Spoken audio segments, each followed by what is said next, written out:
Ok, donc ben, on va vous propose de démarrer, hein, il est 13h05. Allons-y. Tu as enregistré? Ça y Oui, est, c'est c'est bon. lancé. Ça marche. Merci. Voilà.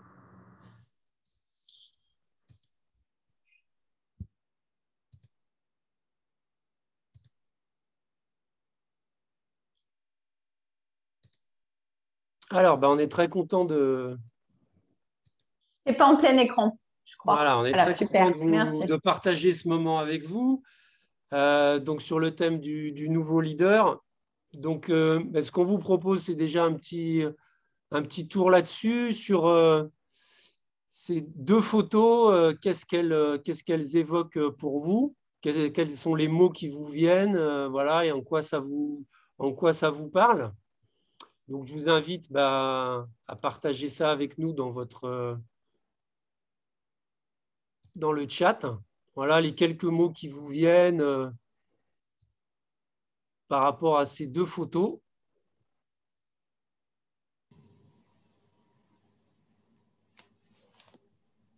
Qu'est-ce que ça évoque pour vous? Ouais, en quoi est-ce qu'éventuellement cette situation aussi ça vous parle par rapport à vous?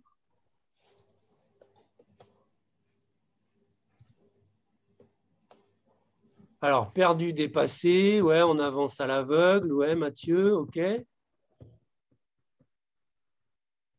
Ouais, pour les autres, qu'est-ce que ça évoque? Ouais, avoir des Avoir œillères, des... ouais, ok. Et est-ce Être à que, l'écoute pour Kalindi, c'est ouais, intéressant. Être à l'écoute. être à l'écoute, ça marche, ouais. Faire face à l'inconnu, ouais. Ok, et est-ce que ça, alors, c'est des situations l'inconnu, les œillères, ne rien voir, ni entendre, pas tenir compte des autres, est-ce que c'est des choses qui peuvent faire écho avec ce que vous vivez ou ce que des personnes autour de vous vivent? Voilà, en quoi est-ce que ça vous parle, ces deux photos? Moi, je sais qu'en tout cas, ça me parle beaucoup, à la fois pour moi dans certaines situations, et puis aussi chez mes clients, chez les clients qu'on accompagne à Delphine, bah, cette perte de repère, là, cet inconnu, le sentiment d'être complètement perdu. Voilà, est-ce que ça c'est des choses qui vous parlent? Ouais, Vincent, tu essayes d'éviter, oui. C'est facile? C'est facile? Pas toujours, hein? Pas toujours. Ouais. Ok. Bon, très bien. Donc c'est vrai que c'est une situation qui fait souvent écho et on va revenir dessus, hein. Cet inconnu, la perte de repères, l'absence de vision, difficulté à se projeter.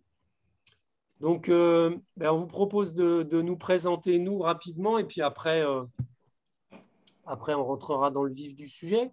Donc, je vais vous présenter bah, Delphine, donc, qui est avec nous et qui va co-animer, co-porter ce programme avec nous, avec moi. Donc, c'est bah, les créatrices et la dirigeante à la fois de jours de fête et puis de B2B.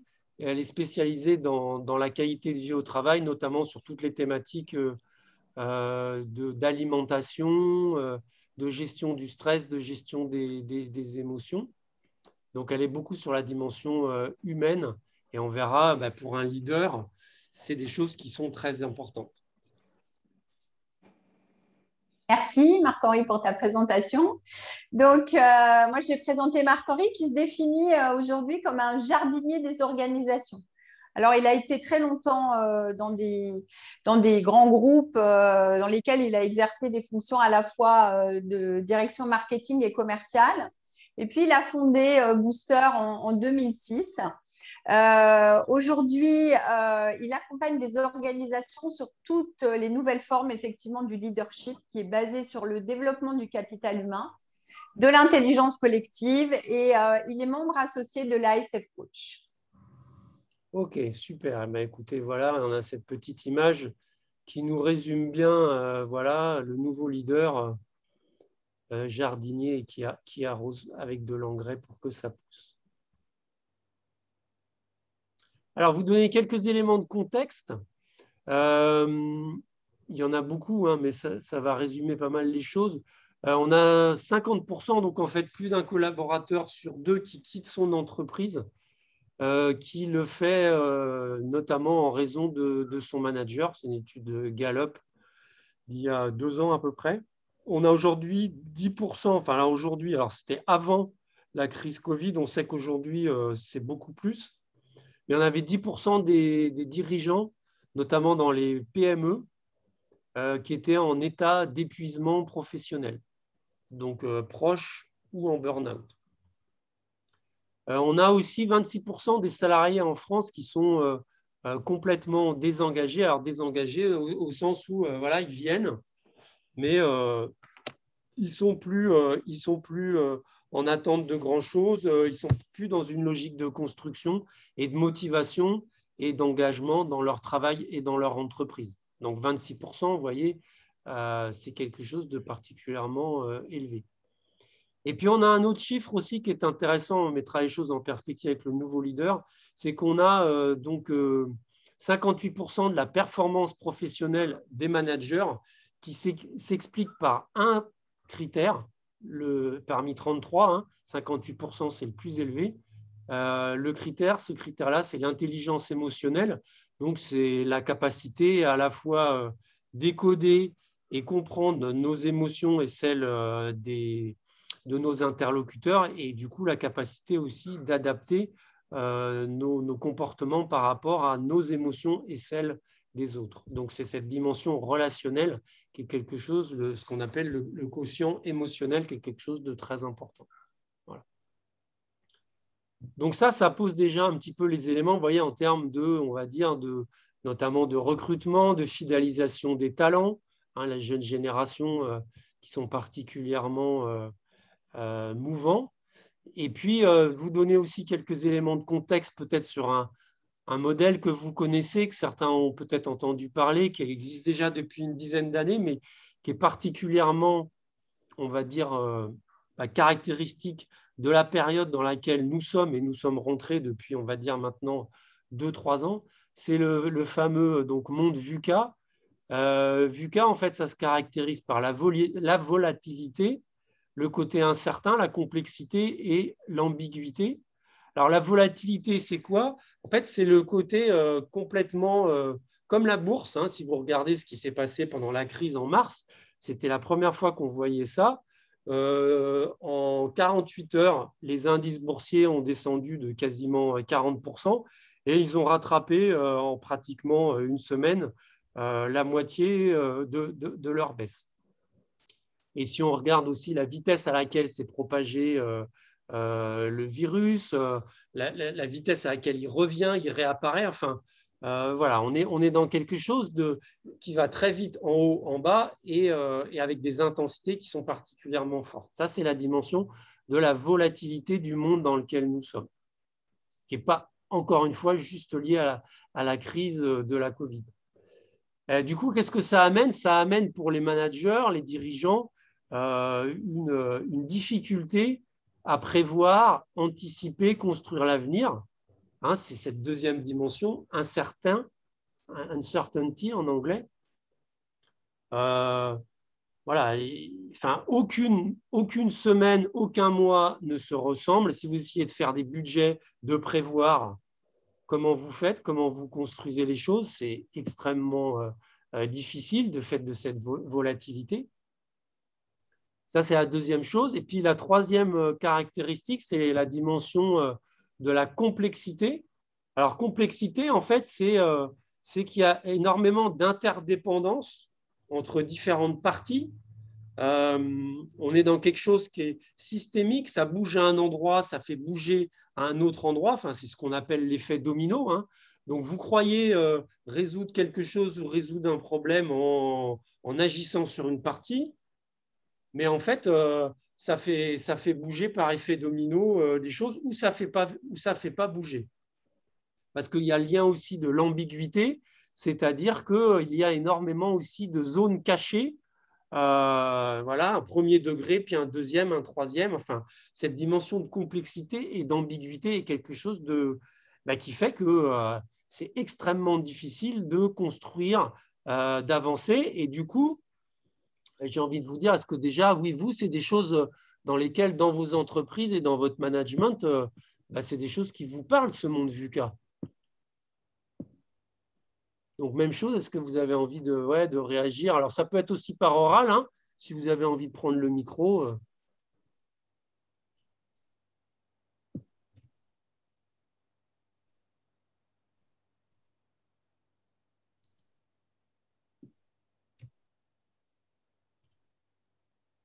Alors, est-ce que vous avez des réactions par rapport à ce monde VUCA?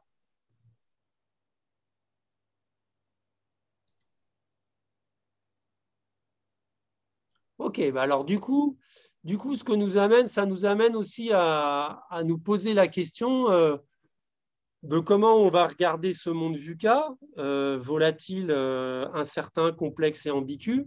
Et souvent, en fait, la difficulté, c'est qu'on va plutôt y voir des crises ou des difficultés. Et l'intérêt, on va voir, du nouveau leader, c'est que dans toute crise, hein, en fait, le nouveau leader, lui, va voir des opportunités plutôt que de voir des problèmes ou des difficultés.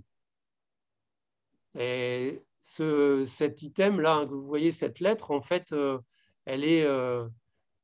c'est en chinois. Hein, en chinois, crise s'explique danger, ça s'écrit danger et ça s'écrit aussi, du coup, opportunité. Donc, l'intérêt pour le nouveau leader, c'est d'y trouver des opportunités et non pas de le vivre individuellement et collectivement pour son entreprise comme un temps de danger.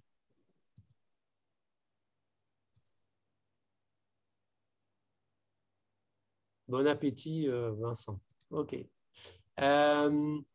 Donc, du coup, qu'est-ce que ça nous demande comme compétence? Qu'est-ce que ça nous demande et pourquoi ce nouveau leader? Parce que les anciens modèles de leadership, en fait, clairement, hein, avec des modèles verticaux, des modèles où on prévoyait, on organisait les choses, on planifiait énormément, voilà, des modes verticaux, des modes descendants.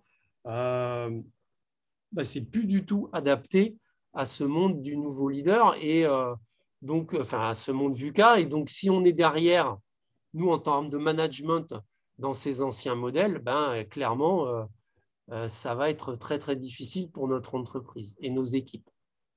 Donc, l'idée, c'est de développer des nouvelles compétences et d'être dans ce qu'on appelle nous, on a appelé le nouveau leader.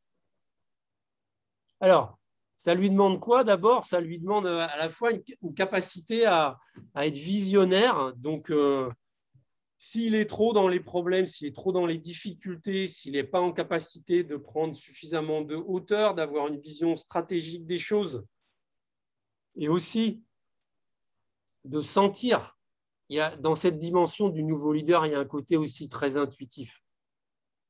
Il y a être avec sa tête et il y a être aussi avec son cœur et avec son intuition. Et on verra que si on est trop stressé, si on est trop sous la pression, si on est trop ras des pâquerettes dans l'opérationnel, on n'a pas cette capacité à être dans la vision et dans l'intuition et d'être aligné.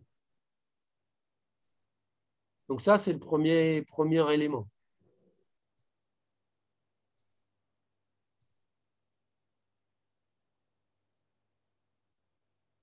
Oui, alors tu nous dis, oui, quid, Vincent, quid quand ça fait des dizaines d'années sur la même fonction, on va aller chercher des opportunités, ouais, des défis, hein, on va essayer de faire bouger les choses, hein, bien sûr, parce que si on reste dans notre zone de confort, c'est clairement, ça va être compliqué pour nous adapter et évoluer. Ouais, bien sûr.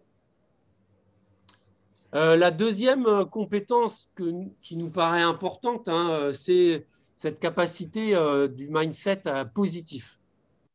C'est voir des opportunités, voir le positif et être dans cet état d'esprit qui permet d'avancer. Alors, ça demande de l'adversité, ça demande d'être en capacité d'avoir confiance en soi et dans ses équipes, mais ça aussi, c'est des choses qui se travaillent et qui se développent. Il y a une dimension qui est très importante, c'est cette dimension d'agilité. Capacité à à la fois pour soi et pour son organisation et son entreprise, son équipe, hein, à être dans des modes agiles, c'est-à-dire réactifs, adaptatifs. On a défini quelque chose, à peine c'est défini qu'il faut déjà pouvoir le bouger et l'adapter. Bon, il y a plein d'autres dimensions dans l'agilité, hein. Je ne détaille pas plus en avant. Et puis, il y a une dimension aussi qui est importante, c'est cette capacité, dans ces temps difficiles, complexes, de développer pour soi et ses équipes la résilience. Alors, la résilience, hein, très simplement, c'est la capacité d'un objet, d'un état, d'une personne qui est soumise à un stress ou à un choc très fort de revenir à son état initial. Donc, ça demande des capacités à la fois d'agilité, d'adaptation et tout un certain nombre d'autres compétences qu'on définit dans la résilience.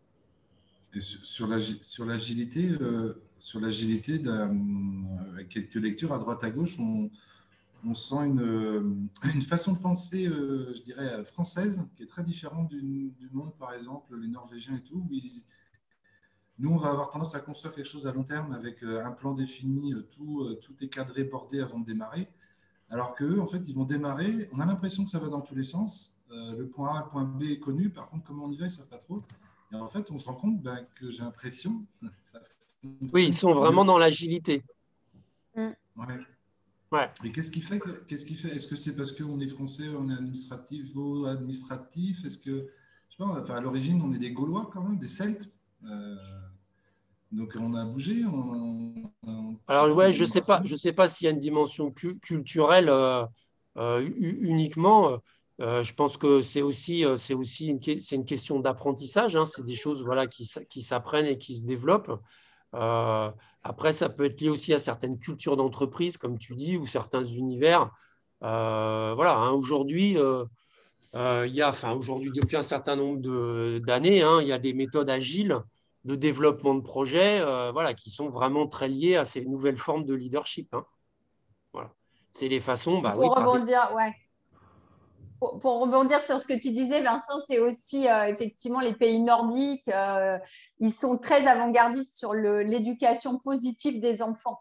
Ils n'ont pas du tout le même système d'éducation que nous en France et ils sont déjà très petits, soumis, enfin voilà, confrontés à ce type d'agilité déjà dans l'enseignement et dans l'éducation positive. Ouais, ils sont déjà dans un autre état d'esprit.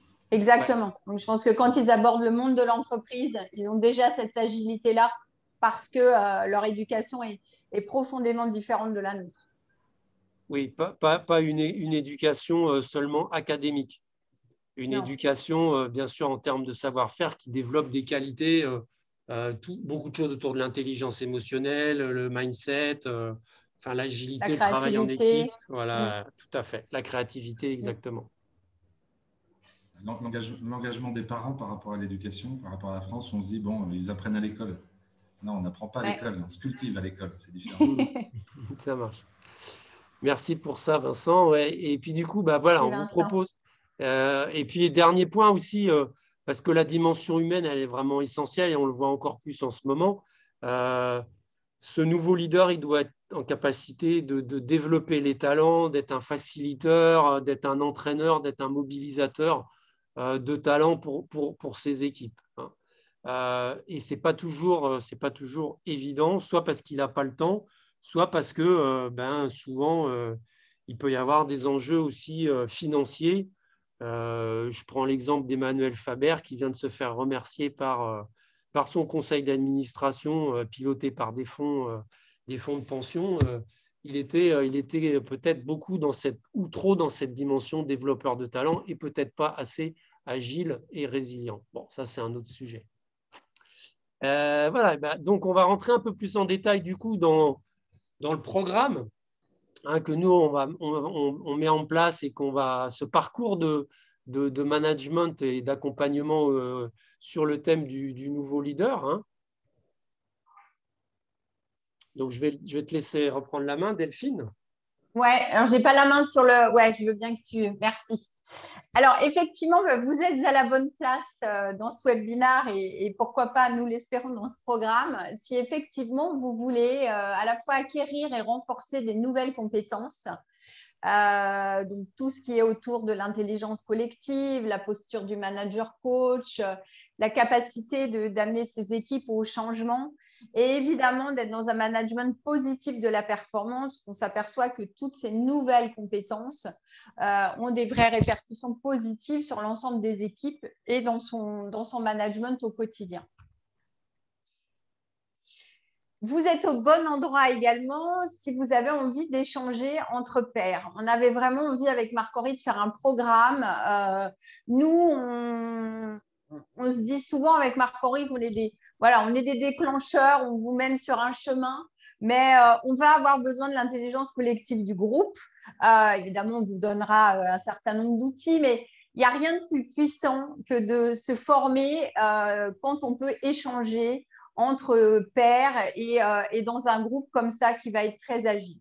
L'idée, c'est aussi de pouvoir bénéficier d'une vraie dynamique de groupe puissante, puisque vous allez tous venir d'horizons différents, peut-être de parcours différents, que ce soit des parcours de vie personnels ou professionnels. Et ça, c'est vraiment riche et c'est ce qui fait la richesse de ce type de programme qu'on a voulu vraiment concevoir avec Marc-Henri. Pas du tout de façon descendante, mais vraiment dans une énergie participative. Oui, l'idée, c'est ça, c'est cette agilité, ce nouveau leader, on va le retrouver aussi du coup dans la pédagogie et dans la façon dont on va vivre ce parcours avec vous. Alors, ce programme, il est également fait pour vous si vous avez envie aussi d'être accompagné de façon individuelle sur des thématiques qui vous sont propres. On va vous expliquer à la fin de notre présentation un peu le format du programme, mais vous verrez que vous aurez des moments également de coaching, donc des vraies séances de coaching, soit avec Marc-Henri, soit avec moi, sur des thématiques spécifiques.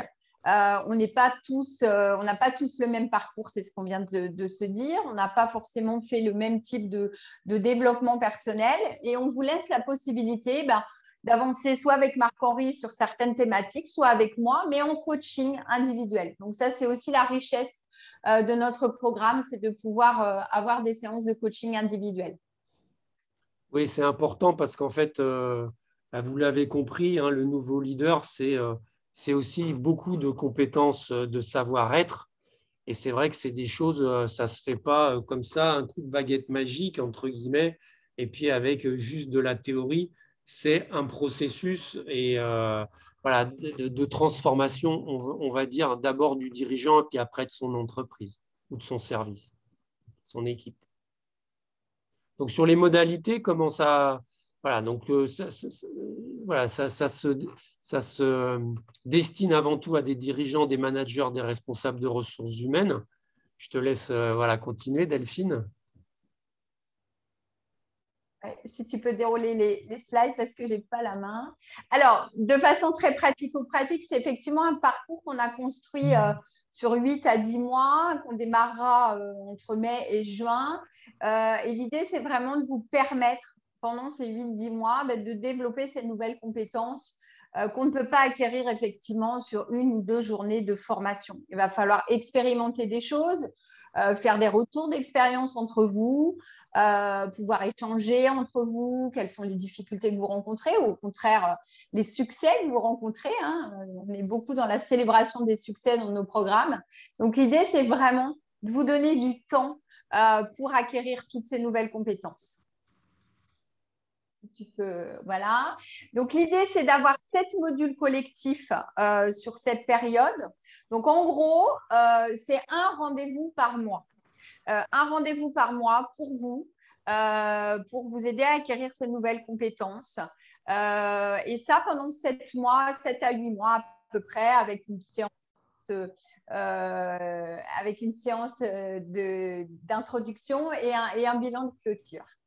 Et ensuite, vous aurez 6 sessions de co-coaching entre vos pairs. Donc, ça veut dire que vous allez travailler en binôme tout au long du parcours. Donc, une fois par mois, on va se retrouver en équipe, travailler sur des sujets qu'on va vous présenter après. Entre les sessions, vous allez travailler en groupe, en co-coaching. Et puis, c'est le dernier point, vous aurez 4 séances de coaching individuelles à la carte. Et on insiste vraiment sur la notion de carte avec Marc-Henri. On veut vraiment que vous puissiez choisir les sujets sur lesquels vous avez envie de progresser, vous avez envie d'acquérir des nouvelles compétences. Et ça, c'était vraiment important pour nous de personnaliser vraiment ce programme. Donc, vous aurez vraiment un programme personnalisé pour vous sur cette période-là. Alors, on va passer rapidement, mais c'est pour vous donner quelques idées des thématiques, hein. Voilà, donc là, la première session, bah, ça sera, voilà, on reviendra sur le monde VUCA, les nouvelles formes de leadership, les rôles clés et les compétences clés du nouveau leader. Donc, on rentrera beaucoup plus en détail sur ce qu'on vient de voir rapidement. Après, l'idée, ce qui est important, c'est pour reprendre la difficulté qu'on avait à se projeter et à imaginer un futur, eh ben, ça va être justement de réfléchir à ça. Notre projet vision, c'est quoi? Comment je me vois avec mon entreprise, mon équipe, mon service, où j'ai envie d'aller, et puis comment je vais pouvoir, dans une logique d'intelligence collective, co-construire ça, avoir une vision qui soit partagée et surtout porteuse de sens et d'engagement. Hein, confère les chiffres qu'on a vus tout à l'heure sur les très faibles niveaux d'engagement. Donc ça, c'est les deux premières sessions. Ensuite, on parlait tout à l'heure de manager positif. Donc voilà, c'est la session 3. Donc, les 2 premières sessions, effectivement, vous serez accompagné par Marc-Henri. Moi, je serai là, évidemment, au démarrage du programme.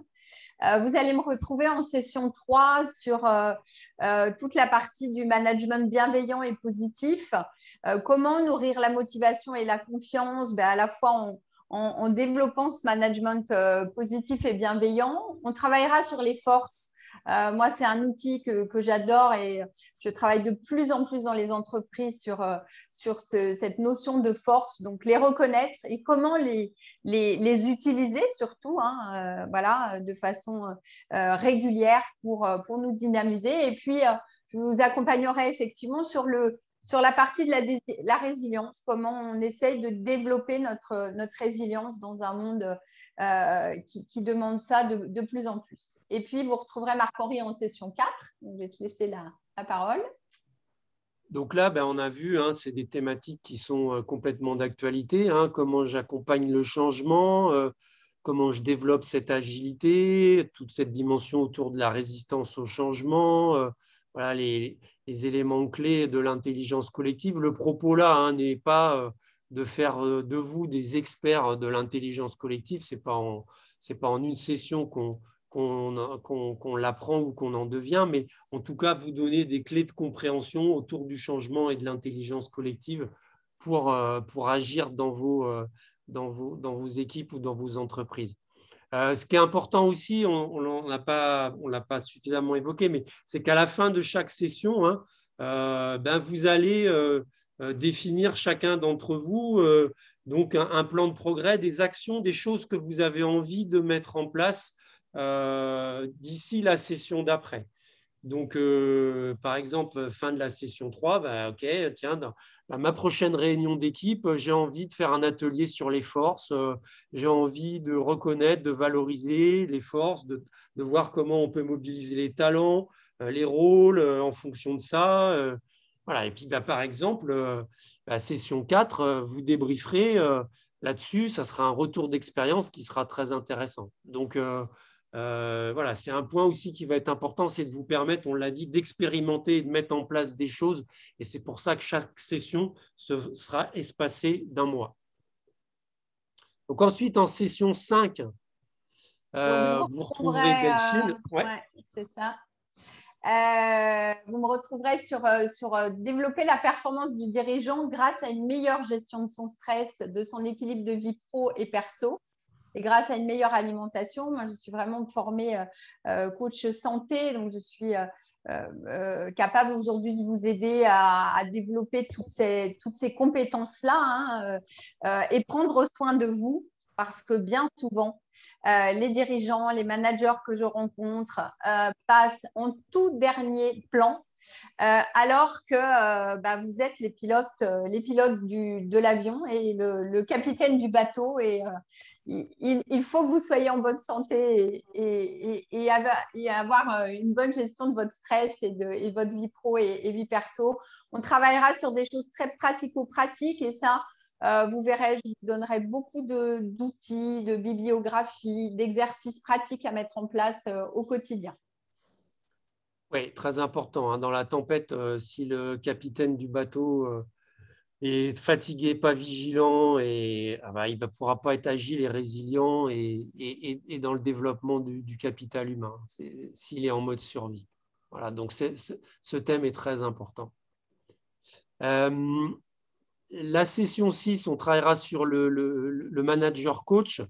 L'idée, voilà, c'est de vous donner de façon, là aussi, très pratico-pratique, des outils, des postures qui vous permettent, à travers différentes situations managériales, de reconnaître, mobiliser les talents en s'inspirant d'outils simples du coaching professionnel. Hein, l'idée, c'est comment être personne ressource pour mon collaborateur. Si je veux pouvoir, moi, en tant que manager, dirigeant, prendre de la hauteur, il faut que je puisse pas seulement déléguer, j'ai besoin d'accompagner et développer l'agilité et la résilience de mes équipes. Donc, ça demande des postures vraiment spécifiques.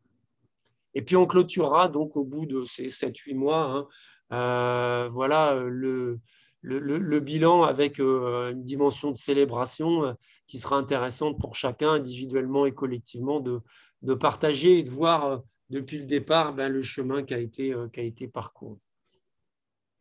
Voilà l'aventure que nous vous invitons à suivre avec nous. Sur les modalités, donc je vais laisser la parole à Delphine. Alors, sur les modalités, ça, c'est vraiment aussi important pour nous. Hein, c'est toujours dans cette notion de personnalisation de nos programmes. Il y aura un entretien de découverte, évidemment, avant le démarrage du programme avec chacun de nous.